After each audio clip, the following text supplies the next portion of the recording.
خبر شامل کریں گے۔ وزیر اعلیٰ سندھ سید مراد علی شاہ نے کراچی سے تجاوزات کے خاتمے، Malir express way, TP4، hub canal اور فٹ پاتھوں، گرین بیلٹس اور سڑکوں سے تجاوزات کے خاتمے کے حوالے سے ایک اجلاس کی صدارت کی۔ وزیر اعلیٰ سندھ نے اجلاس کے آغاز میں کہا کہ فٹ پاتھ اس لیے بنائے جاتے ہیں کہ شہری شہر کی سڑکوں پر بنا کسی پریشانی کے چل پھر سکیں، لیکن انتظامیہ کے بالکل سامنے تجاوزات کا یہ غیر قانونی عمل جاری ہے اور انتظامیہ اسے قابو کرنے کے حوالے سے بے بس نظر آ رہی ہے۔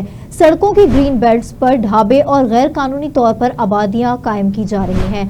وزیر اعلیٰ سندھ سید مراد علی شاہ نے کہا کہ بلدیاتی اداروں، مقامی انتظامیہ اور پولیس کی ذمہ داری ہے کہ وہ عوامی مقامات پر تجاوزات قائم کرنے کی اجازت نہ دیں، لیکن افسوس کے ساتھ کہنا پڑ رہا ہے کہ مجھے یہ معاملہ خود اٹھانا پڑا۔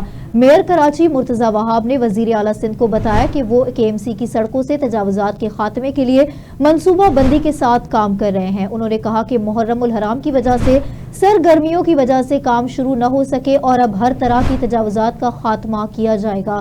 وزیر اعلیٰ سندھ نے Sindh solid waste management board کو کہا کہ اس شہر کو صاف ستھرا بنایا جائے اور شہر کی ہر سڑک اور علاقے کو صحت بخش شکل دینی چاہیے۔